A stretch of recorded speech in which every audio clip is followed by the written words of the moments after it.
This is the One Piece Podcast, episode 847 for the week of Monday, December 16th, 2024. It's SGS week, so my name is Steven. And my name is Greg. And Simba, meow, yeah, he is right next to me. Very insistent right now, demanding attention, which is great when you're trying to do a podcast. The One Piece manga is off this week, which means it is time for the SGS, which is our, if you have not heard it before, this is our little show where Greg and I and all of our combined experience, our interesting but completely useless experience, are here to break down the latest material and answer some of your questions. And just kind of fill the time, we gotta wait for the next chapter to come out. So might as well chit chat in the meantime. It's been a few weeks. We've had some interesting breaks recently, kind of due to presumably, I guess, the recent travel that Oda did to South Africa to check out the production on season 2, which by all accounts, it seems like he had a great time down there. So happy for him to actually go and get to see what they're up to this time, since it didn't work out last time. We just got through those breaks, and now we are heading into the usual holiday breaks, where we get even more time off. But, hey, nothing new there. But that all aside, how have you been? What's new in Fukui, Greg? Oh, boy. There are two ways to answer that question. And one is to tell you that everything is super duper, and that absolutely nothing was weird this week. And then the other is to be honest. And it's been a week. It's just been one of those weeks. I won't unload too much, but just kind of a tough week family wise. Not the greatest. We are okay. But there are some family health issues, and life is life, as they say. So yes. Yeah. Especially when it hits you on Friday the 13th. So that's just kind of creepy. We're hoping no Jason Voorhees pops up. But long and short end of the story is, to really summarize it, and this is coming out of nowhere, we are not moving to Yokohama, number one. Okay. And we are getting a car. So... with no context. All right. I'm sure that sounds really weird, but that's just the kind of week it's been. Okay. But I am definitely happy to be here, hale and sound, and happy to talk about One Piece with you and Simba. Cool. Yeah, it's been an interesting week here too. I'm sure the details are different. I'm sure, but as you say, life does happen, and you just kind of gotta work around it. That's it, right? Yeah. Actually, I'm like also super swamped with work stuff at this time, which is great to have happening. When you're like, I still have to buy gifts for Christmas and things like that. I love it. My favorite time of year. Let's just get into some One Piece stuff. We did talk. We actually had a pretty extended, I think, news segment this past week on the regular show, talking about the news that Kazuki Yao is going to be stepping back from the One Piece anime, which was maybe not a shock. I mean, not a shock that it happened, but maybe a shock that like he actually went through with it, I guess. It was, the proof has been in the pudding for a while now. Like he has not sounded like himself for a while, and it's been tough to hear. So I don't think anyone was necessarily surprised that it came to this. Now, I have admittedly not watched a full episode of the anime in several years. But to my knowledge, this came over the course of like an episode, like a switch flipped almost kind of thing. I didn't hear any sort of gradual change in his voice. This is me personally now. Yeah. I remember there was one episode, it was in Wano somewhere. And I think, or was it when they were just leaving Wano? I honestly don't remember. I just remember one episode, and I tuned in to listen because there was some buzz about like Daijobu, like among the Japanese community, and I listened myself, and I was just like, "Whoa, where did that come from?"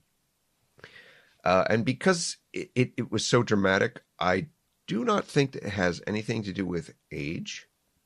And this is one of those things that, like, yes, I technically could ask and confirm everything, but I don't feel like I don't want to be like, hey, what's wrong with so and so, right? I don't want to blatantly ask that. So this is not something that I've confirmed, but just looking at the pictures of Yao as we've all been worried about the pictures of Yao, right? For like I think an even longer period of time. Yeah. Just like, whoa, is dude all right? Like he's always been kind of thin, but like dude's really thin.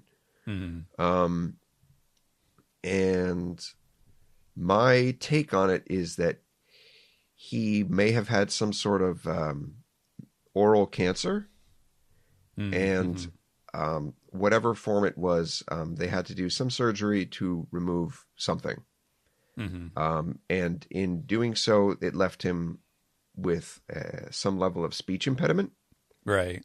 And that's why it was so sudden, just like that, a change. Because when he came back from surgery, he just could not enunciate as he could before. Maybe I'm wrong. Maybe it is just a weight issue, and because he has lost so much weight that I don't know, there's a pronunciation problem. But I don't know why that it would be so sudden a change. And also the weight loss could help be explained by lack of being able to eat quote unquote normally, properly. Yeah. And that just seems to fit from a medical perspective. But I do not know. That is purely speculation on my part. But what I can say is that what a hero decision from Yao to do that, because that everybody involved with production was just like, dude, you're here as long as you want to be here. And that that he just looked at it from a sense of quality and from what he can present to the viewers week to week. And I think he said that I need to be honest to the character and put the character first before anything that has to do with my relationship with everyone. There's not a doubt in my mind that that's what that came from. And that is just such a boss move to pull. He's a real hero for that. He has saved the depiction of the character. And it is incredibly sad to see any main member of the cast have to leave in such a way. But what a way to go out, making that decision for himself. I don't want to say I'm proud of him, but I admire that decision very much.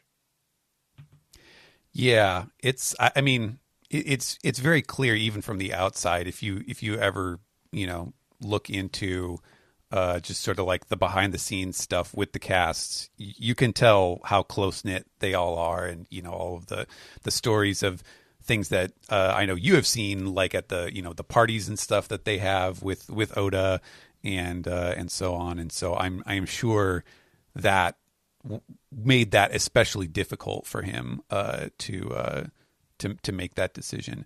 I'm curious too, because I know that Oda has known Yao for a long time. You know that he's been Yeah. has a very particular relationship to the anime just in general, just because he's gone back since before he was in the series. Yes. I don't know if many people listening know this. It is something that we've discussed, but I don't know if you heard the episode or this was something. This was how many years back, but Yao, as far as I know, first met Oda during the 1998 anime tour. Yeah. During the Ganzak, when that was being kind of carted around the country to, I think, 3 maybe different shows, at least 3 different locations. And one of them was Okinawa. And when they did the show in Okinawa, Yao was the MC for the event.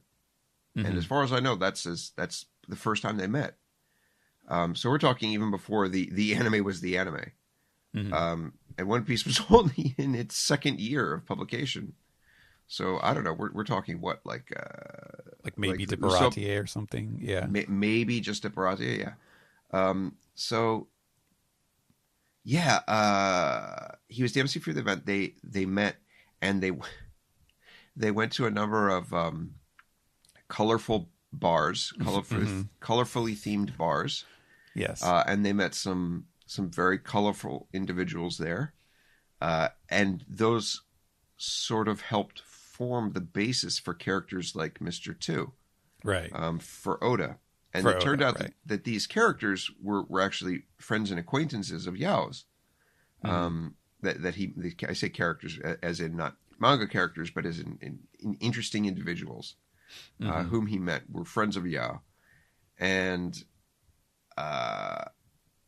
that is sort of where Oda started to develop some of these characters, and I there's no doubt in my mind that that's first where he was like, I think Yao would be perfect for this Django character, because that's while he was writing that would have been around the time that he was with Yao for this for these stage events. So I mean they go back so far, and the relationship is quite deep. So it is very sad to see this happen, but at the same time, what a boss decision coming from Yao.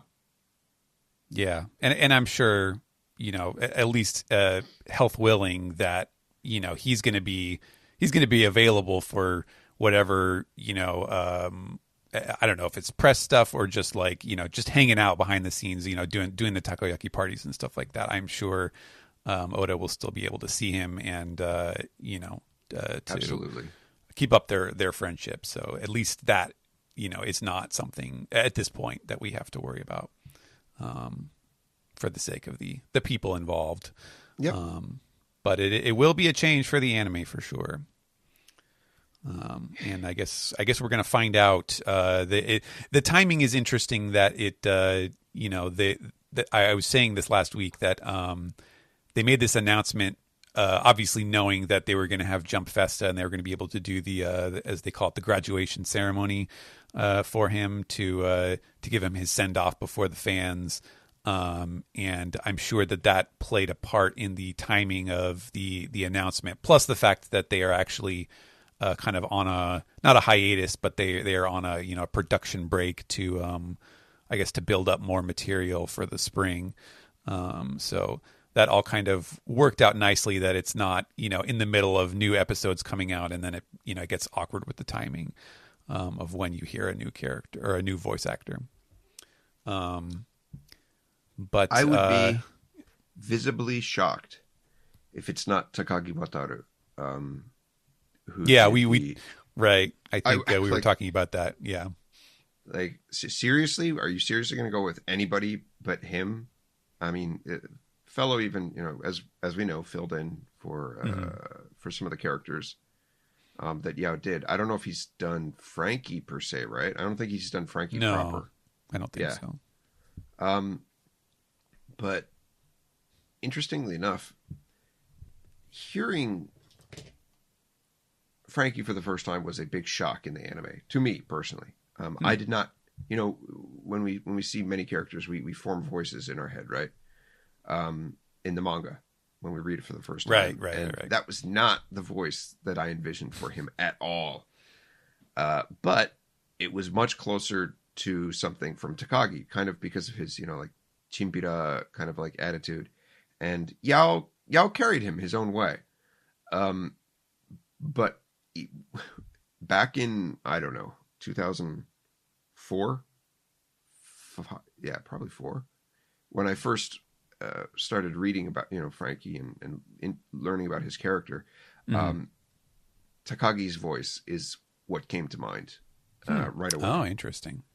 Maybe a little bit more rougher, deeper, but than he. That is to say that he used for Bellamy. But I did picture him, and it would be a shame if they kind of went anywhere else, because he can pull off a decent Yao while bringing his own quote unquote voice to the character. And I don't know, maybe they're going for an impersonator, but that doesn't, they don't really do that in Japan, Yeah. because how businesses work and are so tight knit, and the production company is so tight knit. They can only select from a certain stock. It's not like they're going to hold auditions like they might in the States, for let's find the replacement for this. No, it's very, very behind doors, closed decisions, and usually very close to the chest in terms of who they'll choose from. And for particularly Aoni productions, for them to go with anybody other than Takagi would be odd. But maybe they have a surprise. I don't know. Yeah. Well, we will find out pretty soon. It's Jump Festa is right around the corner, and we'll see what is in store for that. So we do have a couple chapters here. Speaking, transition from the anime to the manga here in just a second. But I think we're going to talk about 1132 and 1133. Those are the most recent ones from the most recent run since the previous break. And I think we'll get into that in a moment. So actually, yeah, let's just. Well, one thing. Oh, do you have one thing? I wanted to bring up? Yeah, and I'm not sure where this fits, so you can tell me. I'm throwing you into the fire here on this one, but. I recently released the 5th and final part of my evaluation of One Piece. How could I forget? Yes. And I really don't know where to place that. I don't know where that fits into our discussion. So I figured I'd bring it up to you live. No, let's do that. All right. Yeah, that's right. We have been releasing your the end of One Piece series on the website. The clickbaitingly titled. Yes. I mean, it is accurate. That's what it's about. What it is, but... Yeah. But yeah. Hope that hits the Google algorithm, right? Yeah, sure. Yeah. Yeah. So I know there's been a lot of work behind the scenes, getting, you had some proofreaders and editors and whatnot helping get it into shape. Have you? How do you feel getting it out? Let's say, since I know it's been in the back of your mind for a long time. It has. And I think I looked at the start date on the file, the original file. There are a couple versions of it now, but on the first file, I looked start date, and I believe it was October 2022 was when I started writing it. And I think the impetus behind it was to kind of do something that I hadn't done in a long time, which was a One Piece project for myself. I think I started back in college with the website. Right. Yeah. You haven't been as up on the website stuff as you were in the past. Yeah. Yeah. I don't even know how to access the FTP files anymore. It's just, but went from that thing to, what was the next thing I worked on? The next big project that also took over a year was the authors' comments. Other comments, yeah. And I did eventually put those up on the website, but that's like almost an entirely different project to me because that thing was just so massive. That was so much time and effort, and a lot of money. Going back and forth between Fukui and Tokyo to the National Diet Library to get out those jumps and things. But that was the other big effort. And then that was the last one. And that was over 10 years ago, I think now, that I completed. I completed what I was working on at the time. I got up to date. Yeah. I got up to date with the most recent chapter. And then Viz started publishing them. And so that was kind of it for me. I was just like, well, I mean, like, there's really no reason. I mean, I could continue to organize them here, but there's really no reason to continue up with the translation. So just kind of left that be as it was. Oh, a timeline too. I remember the timeline was another big effort. And since those projects, I hadn't really done anything for me. It was all like official One Piece work. Right. Yeah. That's kind of when you really transitioned into like all of your focus goes into, okay, what do I write about next for the column and stuff like that. Exactly. And the column is the column and the article are real. And there are a million people who would kill to do what I'm doing, but it's like, it's really tough to describe it, to describe the situation, but like it's such a fun killer in a way. When not only do you have to do it for work, and like it's wonderful for a very long time, it will be wonderful, but as soon as you start writing things and you're like, this is what I want to write about, and you just come at it from such a pure perspective, and the official side starts being like, yes, but well, we don't really want you to write this, or we want more of this, or that's not really our target. And when you start hearing things like that, is when you start you start to lose the magic, I guess. So when you're thinking about it and you're writing about it and you're putting all this effort into it, you're no longer thinking about what you love. And you're thinking about what the target is and what you must avoid. And, I can't write it this way because that wouldn't be either responsible from an official side or quote unquote interesting or quote unquote legal. So it starts to sap a lot of the fun out of it and the joy out of it. So the whole project really stemmed from, I want to do something for me that I can do without having to worry about the fetters of the official side. And that's how I started writing, and it was super fun. I got a little bit of the magic back there, and I didn't expect it to be as long as it was. In fact, I think when I started, I only had like one or two quotes from Oda, and that's what I was going to base everything on in just like this little segment. And like, here, I'm going to reference this and this. And then I was like, oh, well, wait, but there was that one and then that other one that he mentioned. And then I was like, well, how many times has he actually mentioned this? And so I started looking for more quotes, and I kept finding them and remembered a lot of them. But then I started finding things that I'd never seen before or that I'd long forgotten about.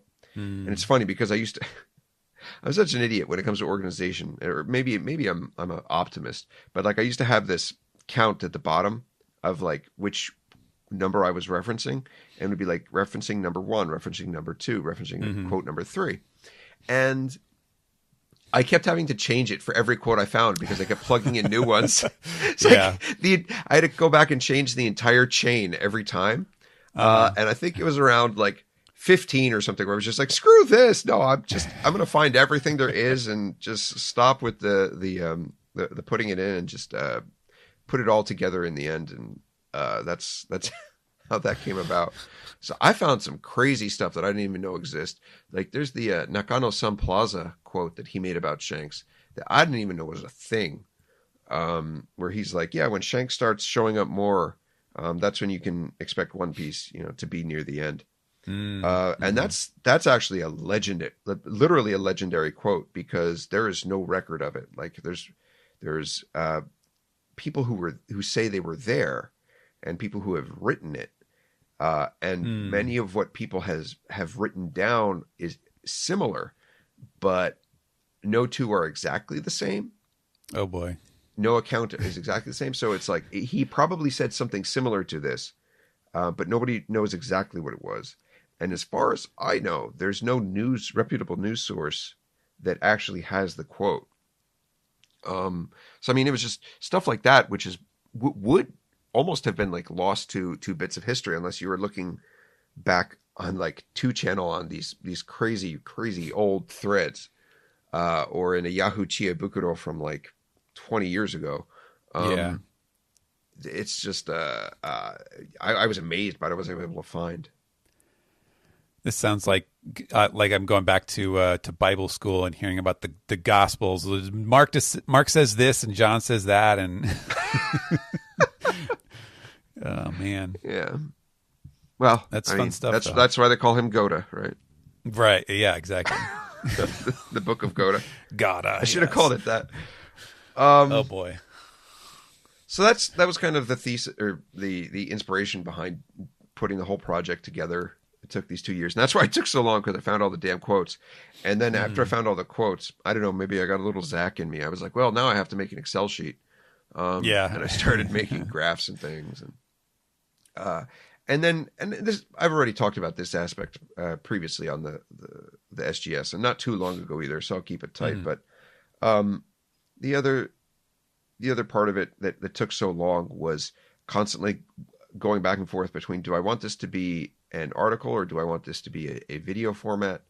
And I actually rewrote the whole thing twice, because once I rewrote it to be a video, and I started making it, and I think I've shared some of the trials and tribulations of that, but it was just going to be way too long a project to do alone without hiring somebody or a company to do it, to put it together. And then, so after that, I had to rewrite it again so that it read like you were reading it, because the voice, the quote unquote voice again, changes as you're reading it. Do you want something to be written as it's to be read, or as to be read aloud, or if it's to be read silently to a reader? So that's another reason. That was another, I don't know, 2-3 months of just writing and rewriting the entire 80 pages of material. So that's where that came from. But you first read this, I don't know, maybe about a year ago. I don't remember. I'm literally looking at the file that you sent me, and it does say. I mean, it was the date on the file was maybe. No, it wasn't 22. No, it was. Let's see. The date is February, so yes, it might have been. That was one of the more recent versions of it. Okay. Yeah. Okay. All right. So interesting. All right. Almost a year. And that's how long it's taken from basically a only unproof read version of it to come out to the version that you're able to read now. Yeah, but, and this was your complete thing. It was not still in progress. Yeah, it goes all the way to the end. Yep. What do you think? I'm not going to quiz you. Like, do you remember every little detail I wrote on page 73? Yeah. But having read my thoughts on the time left now, any thoughts on that? Yay or nay, or just like, yeah, sounds cool. We'll see what happens. Because I don't have a problem discussing what I said directly in terms of quote unquote the answer to the question, when will One Piece end? My over under was, I think, 4 years and I don't know, 11 months, and the over was 7 years and so many months. I don't know, 5 months or something like that. Right. That's quote unquote the answer. If you want the full answer to that, please do read. I would encourage you to read the entire thing, because it, as Steven said, interesting and completely useless information, which was the name of our last SGS. Mm-hmm. Mm-hmm. And reading the entire thing will give you a wonderful perspective. If you are not interested in Oda quotes, then I would suggest reading parts 1 and 5. I mean, if you just like, I just want the answer to this question, then parts 1 and 5 will do it. If you're a little bit interested in Japanese nuance, then part 4 will also help. And parts 2 and 3 are largely Oda quotes. So, I mean, there's really kind of something for everybody there. But if you want the cliff notes, then just parts 1 and 5 will do. And I don't have any compunctions about discussing any of that, quote unquote, spoilers here on the show. But yeah, what do you think about those times? I think those are both very, very reasonable. I can see, just depending on how quickly he wants to get through this. And I imagine that's probably something that changes by the week for him, as far as, like he's the one who is obviously living through the experience of creating this and is keenly aware of how fast it's going, how quickly he's getting through stuff, how many breaks he's taking, et cetera, et cetera. And so I imagine, that his desire to get to the end, whether that means in in an abbreviated fashion or in as thorough a fashion as he can manage, that probably changes fairly frequently for him. But we've had a lot of breaks the second half of the year, so I am sure this is something that he's thinking about too, getting into Elbaf and putting all of these story ideas together for actually producing them, putting them on the page. So yeah, I don't know. It could be on the longer end. I feel like just because of the the even more accentuated slowdown recently. But yeah, I think we're still looking at it, at least, like you say, at least 4 years for sure. 'Cause we gotta get through this Elbaf story and then whatever else comes after that.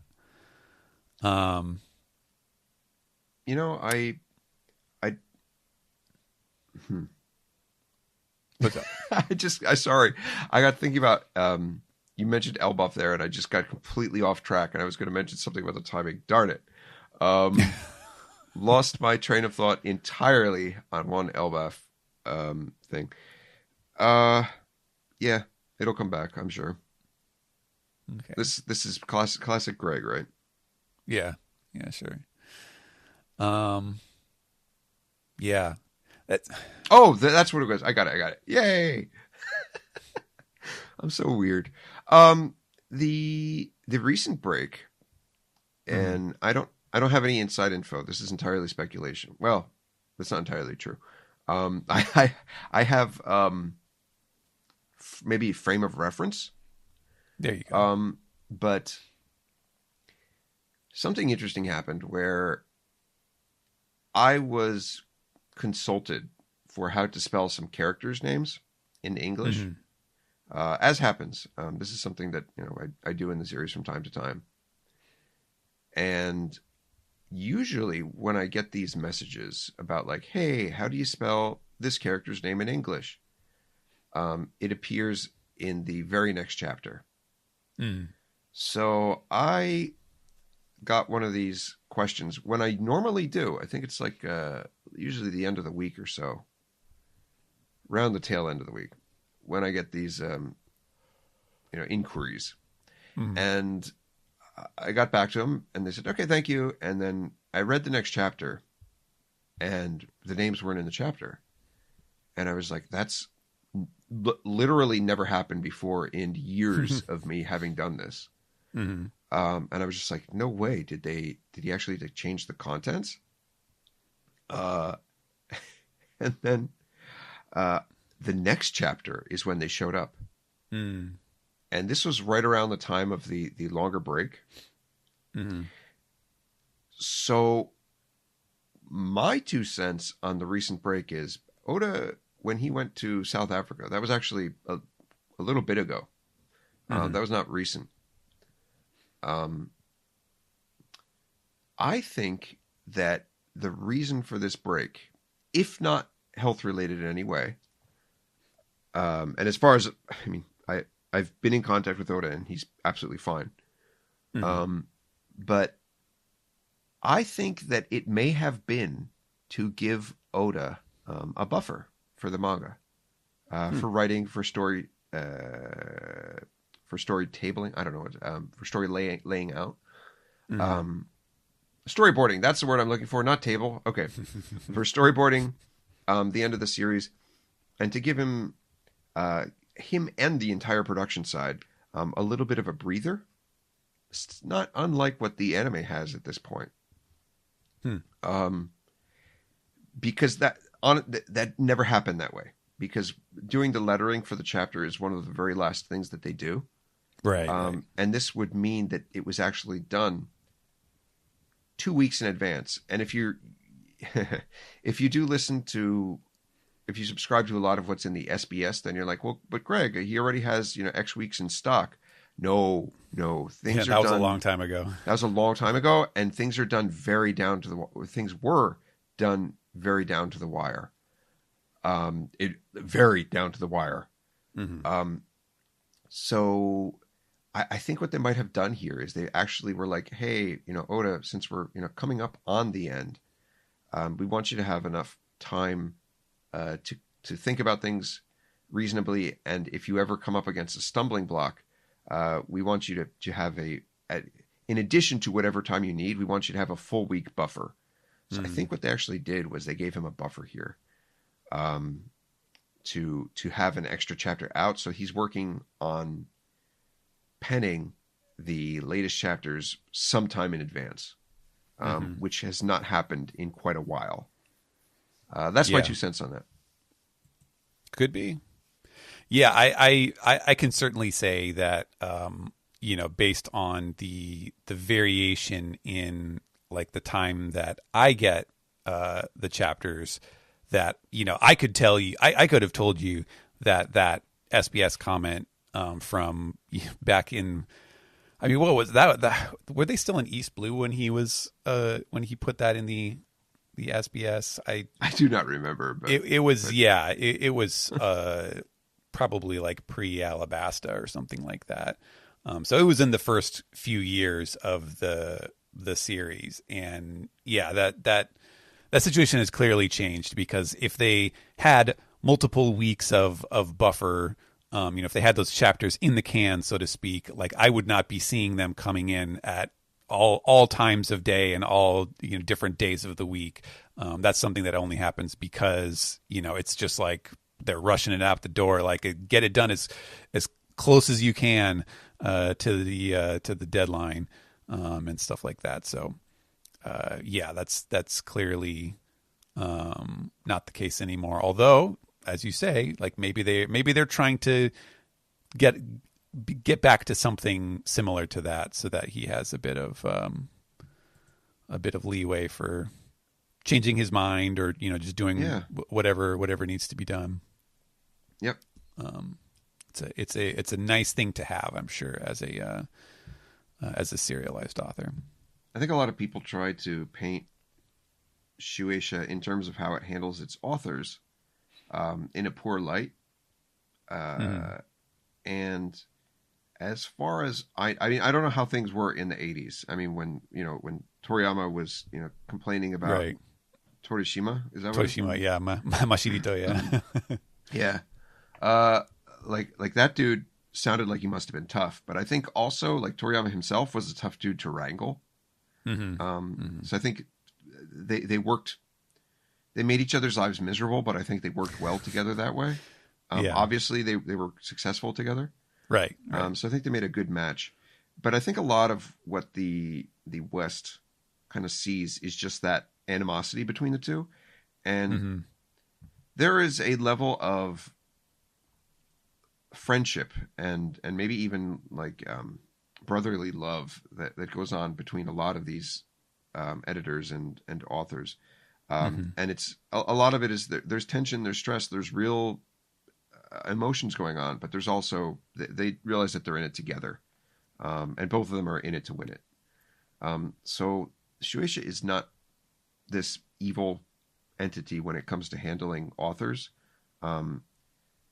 Yes, maybe things are a little bit outdated with the week-to-week format in terms of what it means for pressure for authors, but their health is always put first, especially these days.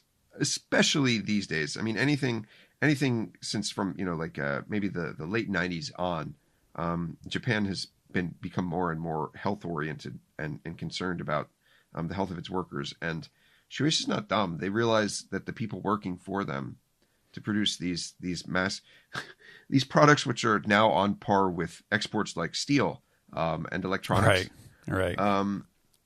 They realize that they're very, very special people, invaluable even, and they do try to take care of them very much. How they handle me is a completely different issue, but that's a story for another day in the very distant future. And and every relationship is different. Like obviously, Oda's relationship with the editors and with Shueisha as a whole is obviously unique, in relation to pretty much any other artist, just because he has been this the rising tide that lifts all boats for them, just keeping Jump afloat in many ways over so many years, and so obviously they have a very particular relationship with him and he with them. That is, you can never just sum it up as like, oh, they're making him do this or they're making him do that. Like that is just that's not how these things go.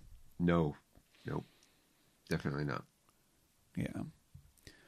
All right. Well, shall we get into that manga? All right. Of which, let's do it. Let's get in there.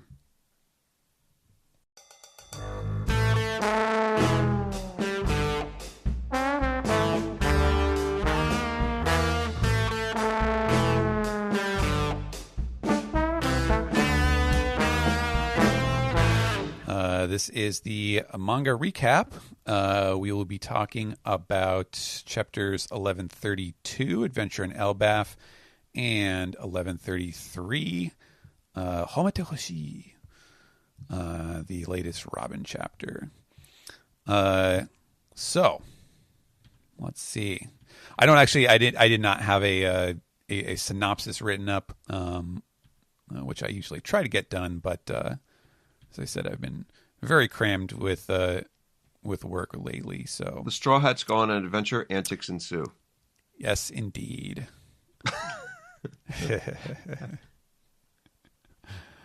Let's see.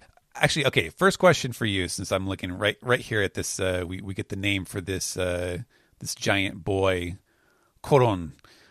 So apparently one of the theory guys in Japan was beating the drum that this was probably, or you could view this as ko as in go and ro as in ro, so that it was the 56, the classic Gomu Gomu sort of Luffy.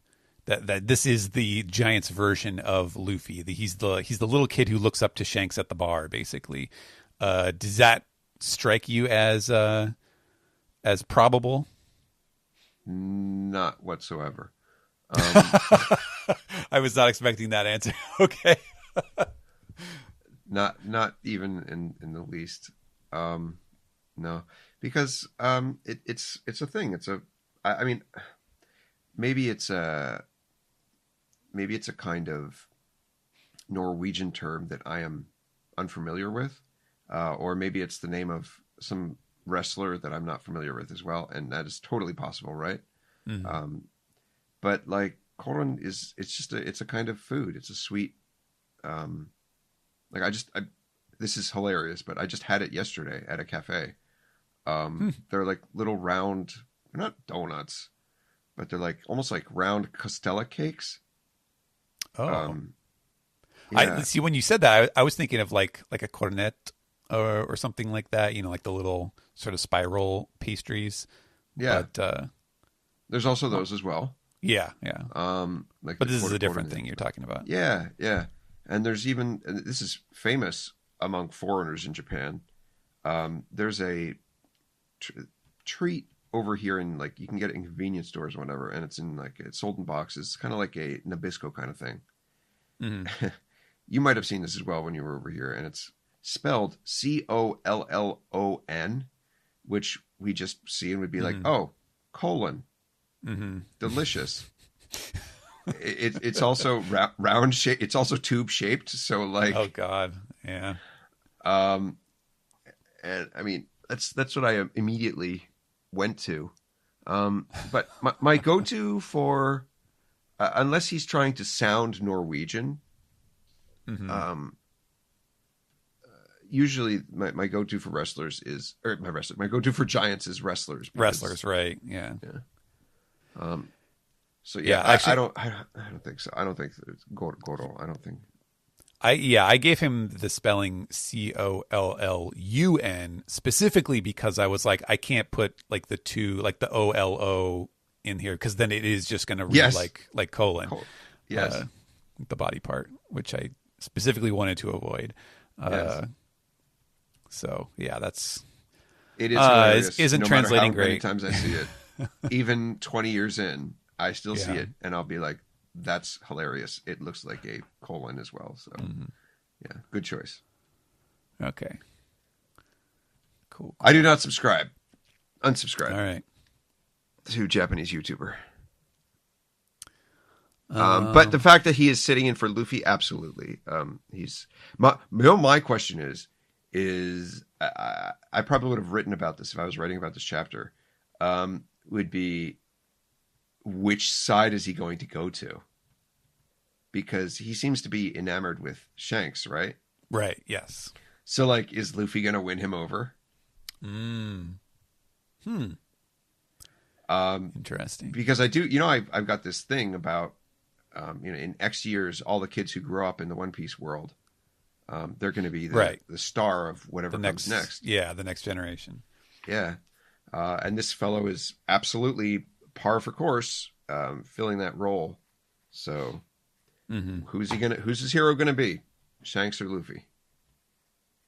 Yeah, that's it. And it's a great setup for that, because like that seems like specifically the only things that we know, or like the primary focus of his character is that we know he idolizes Shanks, but he also clearly idolizes Dory and Brogy as well, because he's like Dory Bro. He's even got the little nickname for the two of them. So looking up to people is clearly what his inclination at this age. So we could that could be a very prescient comment about what will he be doing at the end of this arc.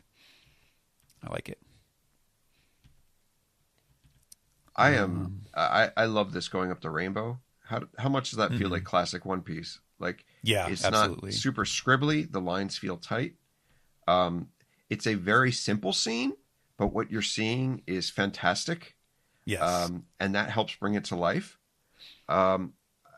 Super, super nostalgia feels seeing this. The only thing that's a problem is that it's not full spread. I wish it were full spread. I wish you would have dedicated it to that. But again, dude is rushing through stuff. So yeah.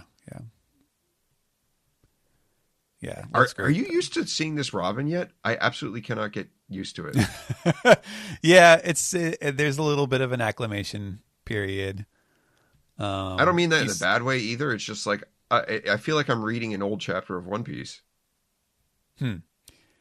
I feel like he's still like, I would have to do like a side-by-side comparison to like chapters just prior to this, like going back to Egghead or something. But I feel like he might also just be drawing her features slightly different as well. Like maybe he's not quite used to it himself or something beyond just the hair. Well, you know what it is. I mean, yes, it is features. That's always there. That's always going to slightly change. But more than that, it's just the fact that she's fucking smiling all the time. Yeah, she is. Yeah, that is true. That's a big part of it. And that's such a great thing. I'm so happy for her for that. Yeah, it's good. Good stuff. We were talking about, I don't know if I'm skipping ahead here, but I'm just looking at the giant village, and we spent a lot of time on just this, this giant panel. Again, not the full corner to corner 2-page spread, but about as close as you can get from Oda these days. And just talking about all the different, like, sort of the different levels that objects are placed on, and the way that they kind of crisscross and stuff. And we got to talking about like storybook art and things like that. And I was mentioning, your book that you gave Oda, which I forgot the title of. It's completely stupid. Trouble for Trumpets. Yeah, I knew it was something alliterative. That's all I remembered. And that sort of intricacy of background design being kind of a common feature, I feel like. So Zach mentioned that while we were kind of going over the posting of the final part of the end of One Piece. And he was like, we were talking about this on the show, and I was just like, whoa. And I pulled up, I don't know if you remember it, if you remember the scene in particular, but I pulled up this one spread that I saw in the book, and when I reread it when I went home one time to the States, because it's on my bookshelf back home, and that's what made me think, oh my God, I gotta give this to Oda, because it's basically his work. I don't know if you saw this, me repost it, but there's this battle scene, this climactic scene that is just unreal in the book, and just how it's laid out looks very similar to that spread. You know what I'm referring to here? Or I am sure that I have seen it, because I know you were sharing lots of pictures from it. I've not read that book, right, cover to cover, but I've seen some of the pictures of it. Okay, let me see if I can do this real time while remaining relevant and talking and interesting. But I'm going to see if I can send this to you. Okay. But yes, this was something interesting enough. What is it? 11-year anniversary or something of me meeting Oda. Was, I think it's, God, is it like today? Might even be today. I mean, because it was around what was it? It was not Jump Festa. It was it was the awards. That's right. And that's where I gifted it to him. And now it is in your Facebook messages. There we go. Yeah.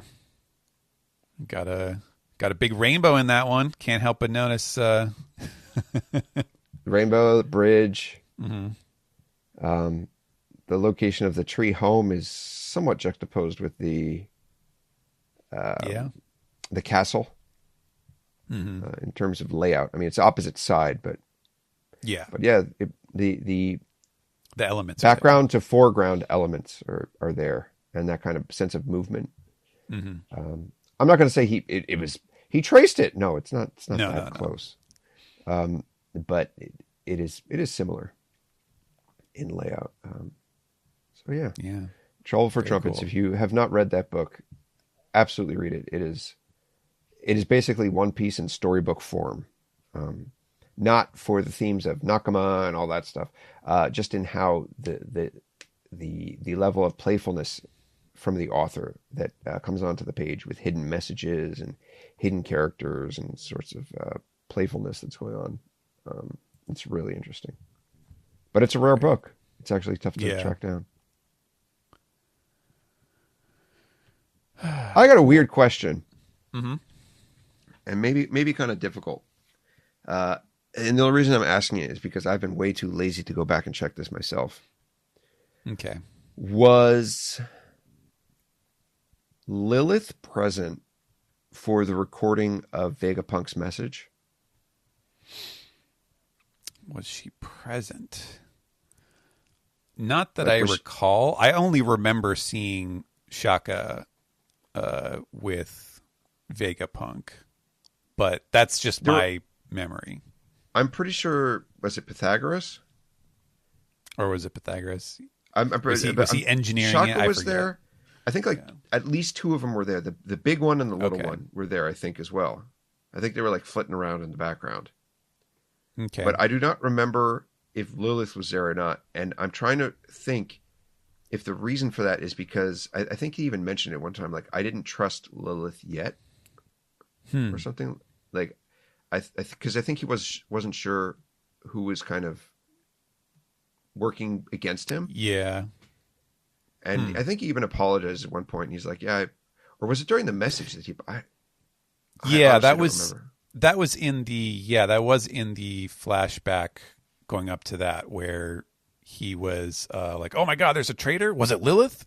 She's evil, and he kept saying that. And then when they found out it was York, he was like, I'm sorry, Lilith. Okay. So he did find out now, quote unquote, now was that an act? In the present day in the present day, right? Or was that an act? I can't remember. now you're confusing me. Sorry. I know it's a tough question, and I'll come around to my reason for this right now. Is because I'm wondering whether Lilith has the full information of that message or not.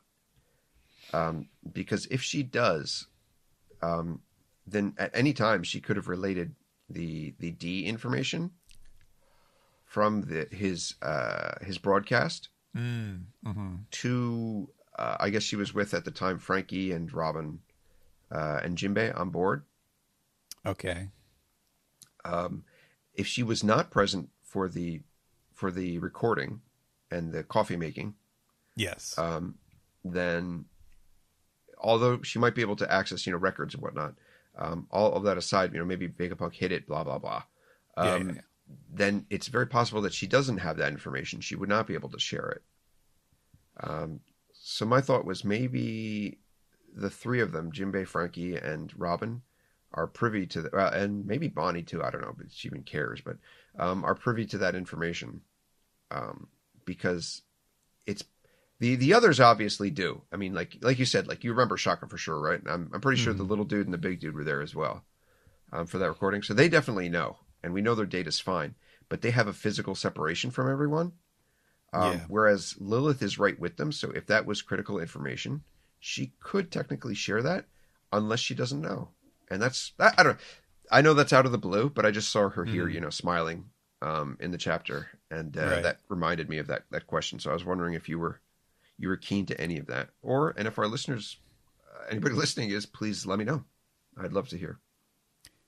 Yeah. I mean, it's hard for me to get too into the weeds with like hypotheticals like that, specifically about what is the D, sort of the central mysteries, just because I feel like we have a body of work from Oda that is certainly large enough to understand that, like, even if characters are supposedly or should be in possession of like super duper story critical, like things that every reader is dying to know, they just won't, there's no reason for them to bring it up until the author himself signals that the time is right, and then now let's talk about this.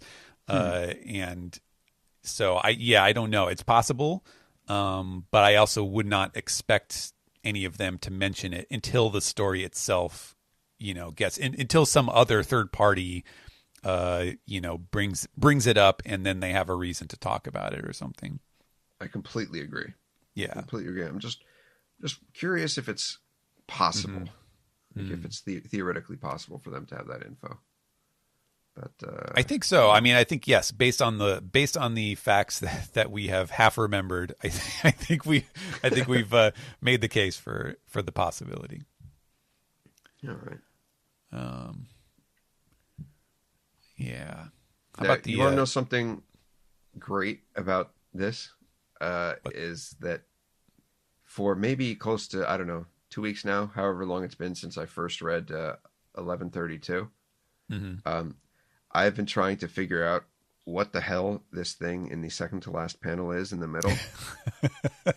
uh-huh. And just looking at it here now, it's not like I've been staring at it for weeks trying to figure it out, but like every time I glance over it, I'm just like, oh, there's that thing, which I'm not going to bother to think about because it could be anything by next week. I don't even know. But hmm just having looked at it for more than 10 seconds, I thought, oh, I see. That is a giant bear. Yeah, in the middle. But Yeah. I thought you were talking about the silhouette, the little Oh, you mean the little Sculptor's dude. Gavin? Yeah, exactly. You had me going there. Had me going in the first half. Yeah. That is a really weird bear. Just kind of hanging out right there. I mean, I assume that it was just placed there for, I guess, for scale and for like wildness. Like, yeah, like you could just see this. What if you were just walking through this big forest and the flowers are as big as you are, and there's a 200-foot tall bear in the background, but it is very conspicuously placed there, which is, I think, threw some people off. Yeah. I think it's like what you say. He's trying to place it there to be ominous and just give this sense of size and a sense of whoa, this place is scary. Right. Similar to what he did on Little Garden. But it's drawn so poorly that I don't know. At least I couldn't tell, from a glance, what it was. Right? Like I kept thinking, like, is that Saul? Like, is he wearing a hooded thing, and is that him from the back? From like, is he wearing something? Like, didn't he fall down or something like that? And like, it also kind of looked like a hood that Bonnie used to wear. Like if you look at the top of the bear, it looks like a hood with ears almost. So it's just like, well, what is this supposed to be representing? And it doesn't just, at me at least, it didn't smack me as like, oh, it's just a giant bear.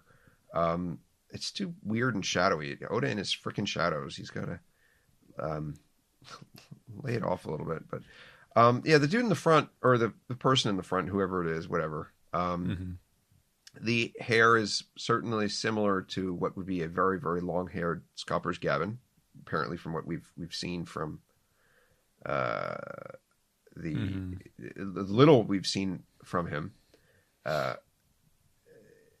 Whether it's him or not, who knows for sure. He certainly seems to have the Wano Right. Casa. Yes, the Casa hat. Casa hat, which, so this is a pop, if that's what it is, because again, this is a silhouette. If that's what it is, it certainly seems to be a well-traveled individual, and they do appear to be human compared to the size of the flowers. Right. And they're also very chill wandering around this gigantic bear, so they're probably pretty OP. So is Scopper's a good idea? Sure. I don't have a better idea myself, or a dream for who I want it to be. Or if not Scopper Gaban, it is certainly. I mean, it seems almost impossible that it's not it's the figure who was drinking with Whitebeard. God, now I'm forgetting. Or was it Roger? Crocus, yeah. Guy with the casa that we have not seen their face. Yeah. So yeah, we'll probably find out soon. I mean, they can be one and the same, yeah. Yes. Yeah. Yeah. I mean, for years I've subscribed to the idea that that's Yoki. Right. Yorkie, right. Whatever. That was a very popular theory. But now that this fellow's showing up here, and Oda's trying to depict him as it's subtle. I don't think it's something he wants every reader to realize. But it's one of those things where I think he wants the quote-unquote average Jump reader to see, be like, what the fuck? And then on a reread, be like, oh, that's why he's so chill there, is because it's this guy. He seems to be setting us up for some of that, some reveal of that nature. And yeah, I don't really have a better idea about who it could be. because certainly don't think he's going to try to depict Yogi as this kind of badass living on Elbaf. It's a little bit of a stretch. So yeah, maybe poor Yoki is actually dead. But remains to be seen. Yeah. Love the Louis Arnault callback. That was very cool. That drives me nuts. This really? Actually drives... Yes. What? Because everybody sees it and is just like, Goda! And it's just like, he reread the work and he was like, I had this character that I used and I'll just use some more of them now. It's not like... It's like Oda didn't have this sentence in his head 20 years ago.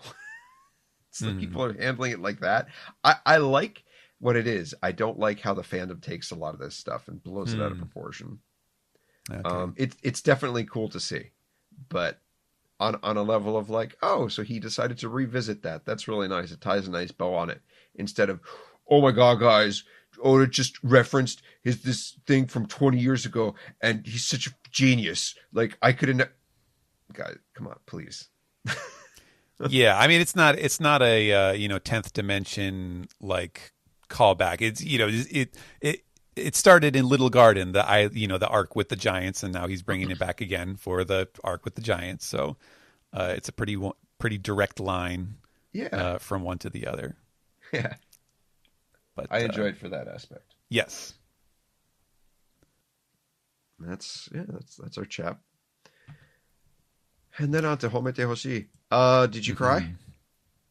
Oh, I did the equivalent of crying for me, which is, I got a little lump in my throat at times working on it. Yeah. You do kind of have to a much smaller extent than Oda claiming to make the faces that he is drawing, to feel all those emotions. You do have to kind of emulate some of that emotion in your head when you're translating it in order to kind of like gauge, like, okay, how does this feel? Like, is this working? How does this combination of words feel to me? How does this, is this hitting me differently? Stuff like that. So yeah, I got a little verklempt. Yeah. Oda cries when he draws, and you get verklempt when you write. Mm-hmm. Okay. That's how it is. Yeah. I double cried. Nice. Now, what does even that mean? Yeah. I was watching Inside Out 2 while reading this. I still haven't seen that one. So I double cried. I was crying from Inside Out 2, and I was reading this, and I started crying from this. So I double cried. My coworker sent out of the blue on a Tuesday, sends me crying at my desk, One Piece, making me cry at work. Knew it was coming, but still, oof, right in the feels.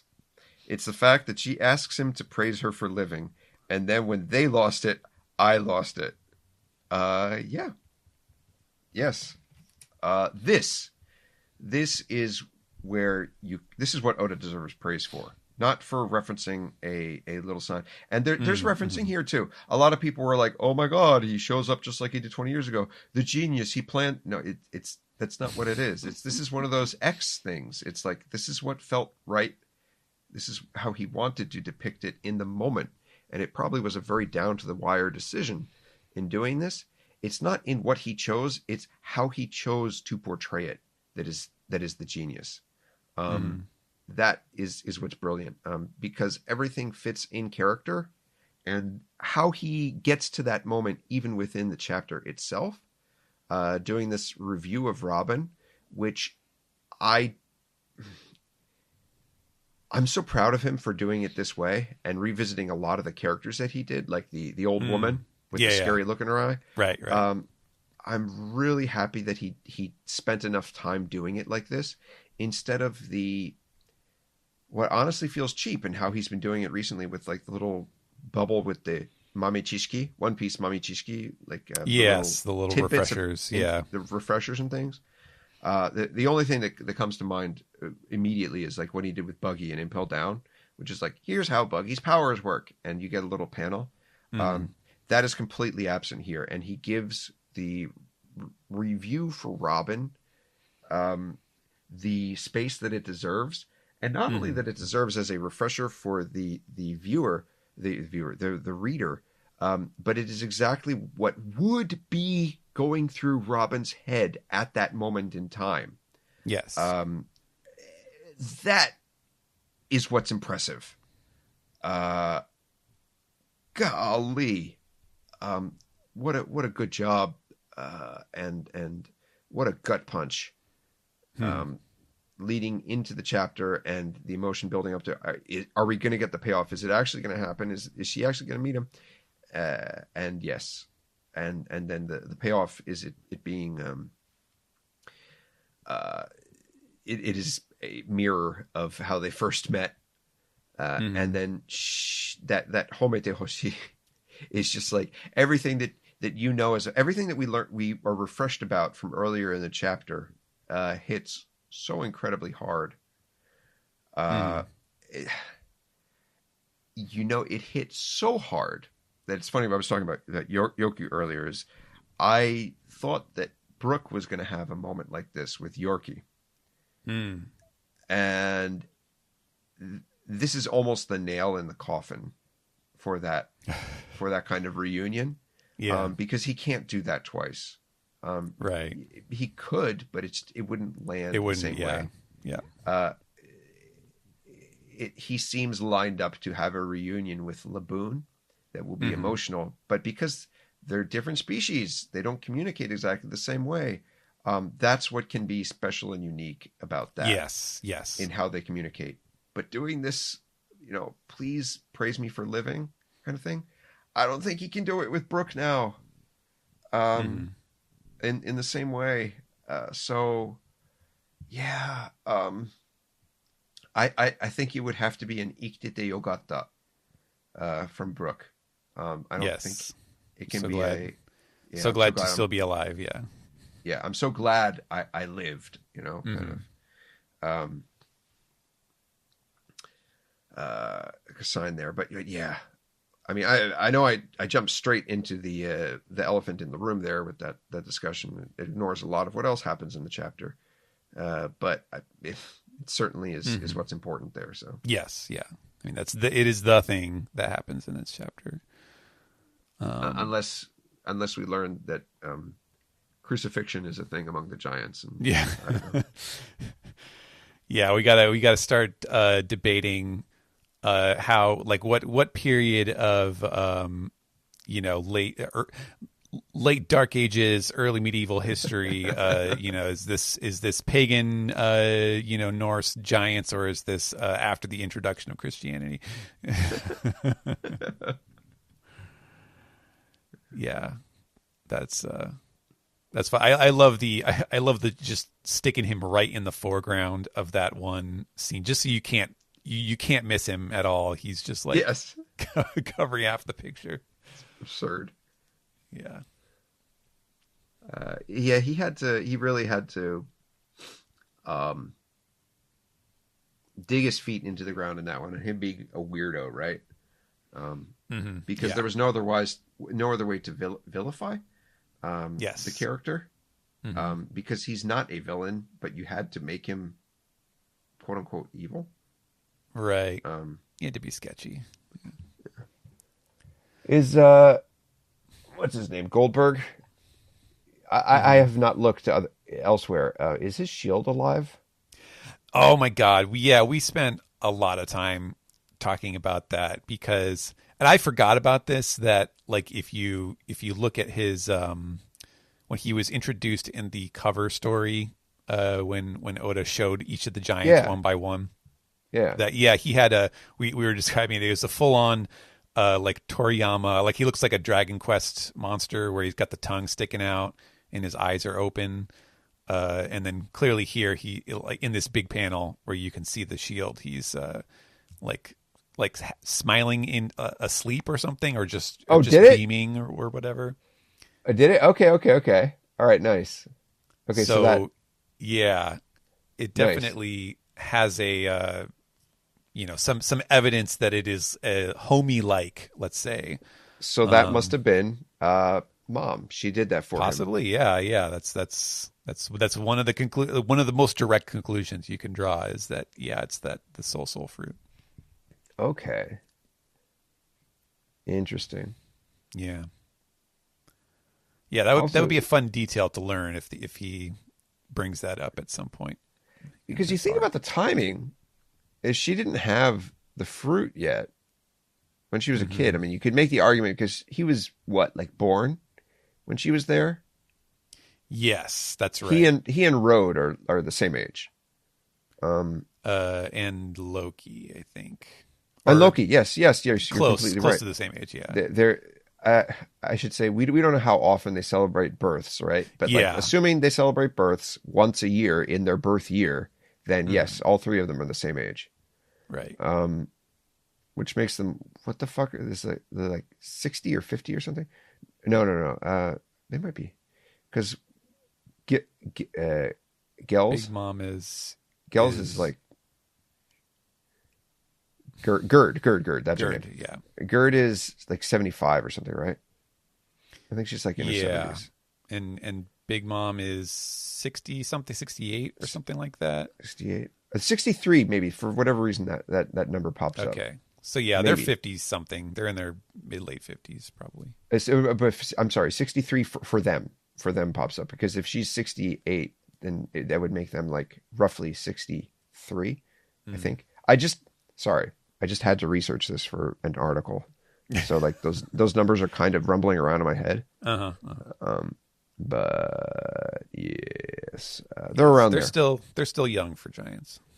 They're still young for giants. But like it doesn't, the point is it doesn't match up with them meeting mom when they were kids. So it's possible when the whole Loki thing went down, that being roughly the same age as Loki, that they were with him, and at that point, she did that for him as sort of a peace gesture. Not really sure, but just how cartoon-like it is in this scene, and then as you probably reminded me about how it looked Dragon Questy. Yeah, that doesn't seem like a devil fruit to me.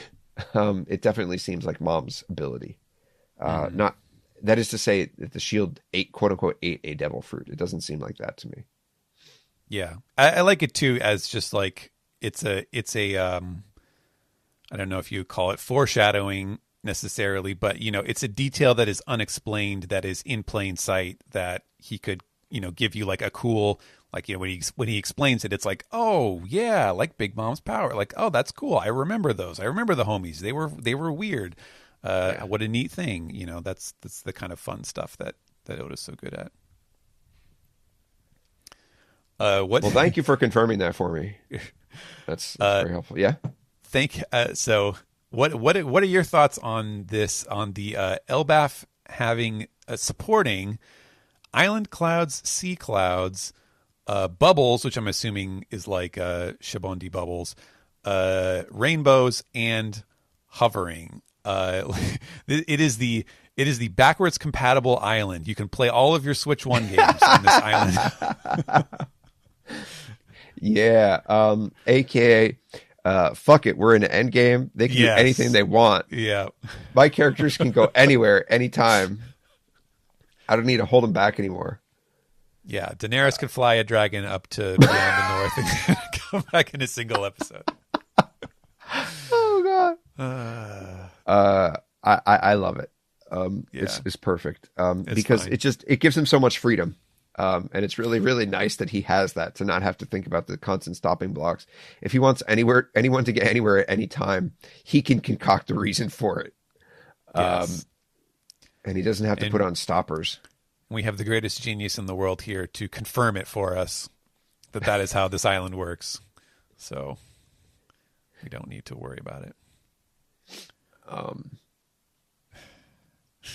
What else about this?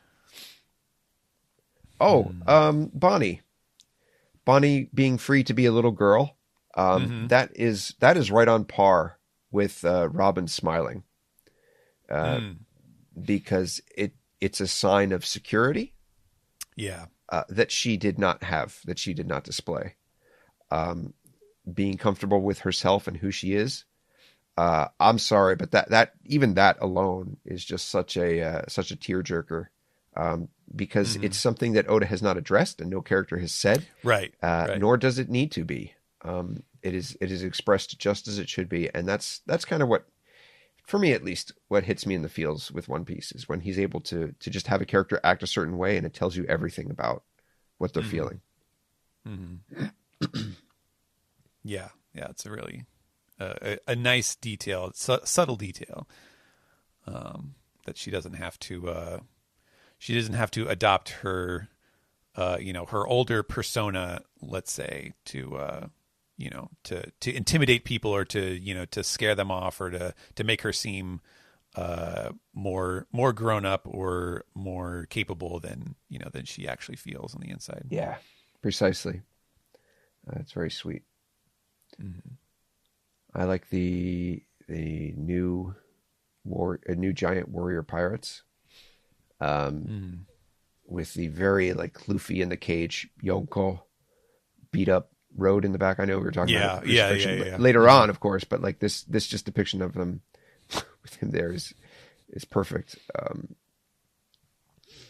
Stanson, I don't know. I'm just interested in what happened to Stanson. Like why was he able to be captured? I know there are some like quote unquote canon reasons for it. I think he was like sleeping at the time and the coffee monkeys got him, something like that. But like he's a tough looking dude. How did he just let himself get in there? Yeah, I don't know. And even though he was in the Shabandi arc, like I don't really have a good sense of his personality or anything like that. So I don't know if the only thing we know is that he's honorable, I think, right? Speaking of honorable, what are your thoughts on this? And this is, I don't know, maybe this is like the perfect thing to bring up as an SGS topic. Okay. But I'm sorry, I don't know how to say the name in English. Hyruddin? Hyruddin, yeah. Hyruddin, okay. He, as far as we know, is technically an heir, right? To the throne? I believe now, we know that they're quote unquote brothers.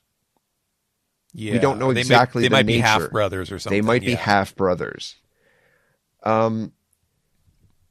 If they are half brothers, and which is a super fucking like Norse mythology thing, because Loki is a half brother to Thor, and not that his name is Thor, but like, but why? And this is maybe a tough question, because this is also assuming that Oda had some sort of big thing in line, like a role this large, planned for Hyruddin, and that's might not be the case at all, right? Sure. Like this could have been completely tacked on. Like, oh yeah, I already introduced him, so he's a good one to use for this role. I don't need. It means I don't need to introduce another character. Why would he be comfortable throwing away any kind of title and then go off and do pirating, but not only pirating, pirating for someone else? I mean, with the Vikings, you can obviously make, like, if they do their own pirating, that's whatever. But also the giant pirates, quote unquote, have not been active. Okay. But then why would he go and do it for someone else? It seems like a really, like Road has this, the humans are below our station kind of thought, right? Like this dumb, and it doesn't seem like he's deep-seated racist, but it seems like he's like a little bit more than diet racist. Towards humans. Like he's just like why is it this way, like, and he's just not experienced in the world, it seems. But like, why would Hyruddin go and work for someone like Buggy? And I mean, obviously you can ask that question very easily, because we know who Buggy is and the world does not. But it's not like you don't get the feeling that like he admires Buggy or thinks that why would he feel the need to go work for them? Now, we know that they're also in cahoots with probably Saul, right? because they were helping out. They were helping out with the books, and it was specifically them. Yes. So are they rejects from the side? They certainly do not seem to be. So why would he have gone out into the world like that? The fact that he finds Luffy admirable is there's entirely perfectly good reasons for that. But to be under Buggy is curious, is it not? And I'm not alluding to some overarching theory that I have. It's just a very interesting point to me, and could possibly tie to, has he rejected the throne already? Did he need to see the world? Does he even have a claim to it? And that's just kind of where I'm thinking. Right. Yeah. I mean, you can certainly imagine that. Yeah, he would have been working for Buggy for money. I just assume, I mean, they were basically mercenaries on call to help out whoever, they were earning money for Buggy's delivery. And so it's possible. I don't know if he has debts or something, or if he had some some cause that he was trying to save up money toward, or if he's just really sort of bereft of like a cause, a noble cause, something that he has found with Luffy now, that he feels is worthy of supporting, that otherwise he didn't have anything better to do before that. But yeah, I do. It's hard not to get the impression that there's a big sort of blank spot on the canvas as far as like the social structure. I mean, you're staring right at it with these big village pictures where, there's a big castle, and they've been talking about, Loki was in the in the flashback. Loki was born in the castle, and Hyrudin and rode, or was it Goldberg and rode in the village. In the village, So, they're of different social status. So I would imagine there's some kind of tension there that we just, we haven't quite gotten to yet, because, Oda wanted to get to this moment for Robin and Saul. But yeah, man, it's hard to say where this is going until we learn, some of those details, for sure. All right. Thank you. I don't have an answer myself. I don't have some overarching theory, but it's curious, and it's certainly something I'm keeping an eye on. Yeah. Man, I want to go to Elbaf. Yeah. What a cool looking place. It's like, the Swiss Family Robinson treehouse from Disney? Yeah. Jesus. It's like that times a million. It's so cool. It feels like one of those things where, like, you need to, in order to get the full scale, like, you don't need a book. You need a VR headset to put yourself there, so that you can actually experience how fuck off huge all of these buildings and tree things are. Because oh my god, do you think they'll do that? Do you think they'll do that at some One Piece attraction? Oh, there you go. Yeah. Oh man. That would be I cool. wonder. Or they'll do a soaring over Elbaf thing with the yes with the, when Disney buys Shueisha. Yeah, exactly. Sony's buying Kadokawa, so Disney gets Shueisha. Once we have the monocorp that owns everything, it'll happen. Yeah, Jesus. Did I ever tell you that years ago there was going to be a Marvel and One Piece crossover? No, I don't remember you saying this. In terms of this sounds extremely exciting for a moment, but not in terms of like movies and anime or comics, but figures. There's going to be a Marvel and like One Piece figure crossover, like a cross-play thing where they're wearing each other's uniforms or something. Precisely, like they did with One Piece and Dragon Ball at some point. Yes, that was going to be a thing, and I mean, I was completely surprised by this. I'm sure you will be as well, but it was apparently very difficult to handle rights with Disney. What? Yeah, so that's crazy. Didn't pan out. Didn't pan out, but oh well. Yeah. Things that could have been. Hmm. I think it was going to be, if I recall correctly, I think Luffy was going to be like Thor. So he'd get the whole like helmet and obviously Viking pirates thing. Yeah. Yeah. It works. I mean, he's halfway there right now, so. Yeah. Interesting. All right. Well, is there anything else here about this chapter? Oh, wait a second. Was this the one where there's like, yeah, いいか、ロビン。船長っていうのは、クルーが世話になったやつには、ちゃんと挨拶するもんだ。Right. Luffy's indignation that he has to go and see or pay his respects to the person who saved his crewmate. Yeah. Yeah. That is an echo, isn't it? I think that is. I think if he's repeating someone else. Didn't Ace have that like on Alabasta? He's just like sent俺の弟世話になった。That might. Yeah. He definitely did say that. And then everybody was like, "Oh my God, his Luffy's brother is so grown up. He's so mature. He knows like proper etiquette." But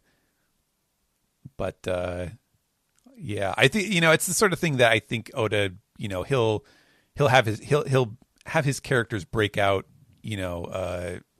proper lessons like this when it suits the purposes of the story, because obviously he wants everybody to be there to see Robin's thing. But I think he also feels, oh well, let's give Luffy a reason to do this so that he's not just pigging out at the feast. And this is a good, it's a touching rationale for Luffy to do that, even if it doesn't sound like what he would usually say. But yeah, that's a good point, that he could be just kind of reaching back into the well and pulling out memories of what Ace said before. Yeah. Okay. I'm sorry. This is super weird because it's a super old version of the tank. So, Ace has an old tattoo, so to speak. Yeah. こいつはどうも皆さん、うちの弟がいつもお世話に。Yeah. Oh boy, it would take a whole nother episode to explain what oseoninari means to people who do not study Japanese. Yeah. But yeah, being responsible and paying respects to people who owe a social debt is a big thing. Very, very big thing.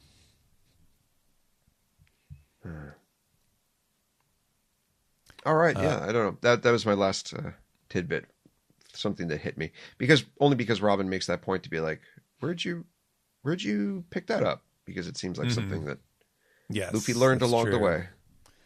That's true. Yes, it's not his usual first instinct, but he's being mature in this case. Yeah, and then obviously great scene with Saul and Robin. Gotta love it. Yeah. Yep. Plays all the hits. Yeah, I think I did say this too, that I liked just super obvious stuff. I'm sure Oda never would have considered anything else, but I just love that when he does right before the waterworks really come out, and he does one last little flashback of Robin on the cliffside. And then she's saying "Watashi shinitai yo shinitai," and I want to die, which is very, very directly placed against the ikitai from Water 7 from Enies Lobby, which was just shooting fish in a barrel, like the easiest and most direct way to call back and tie the scene in a knot. Very, very well done. And that's where we are now in the manga. We're still waiting to find out what happens next. So shall we get to some questions? Oh, that's right. This is the SGS. It is. Yeah, not too many this time, but yeah, I gabbed quite a bit, so okay. We'll keep a stock, but wouldn't be an SGS without questions. So right. All right, so let's take a quick breather, and we'll be right back with the SGS segment.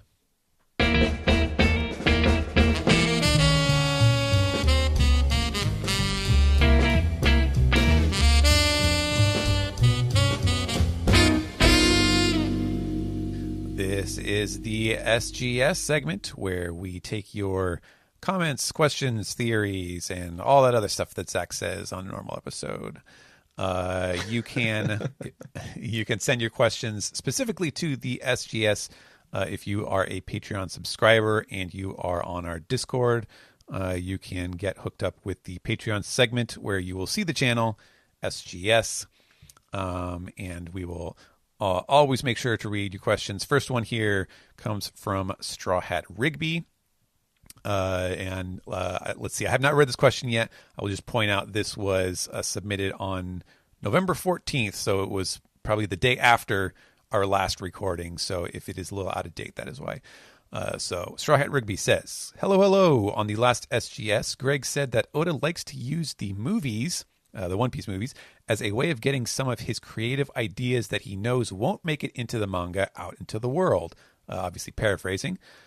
Which is actually something I've thought about too, but I've also noticed that sometimes modified versions of those ideas do make it into the manga.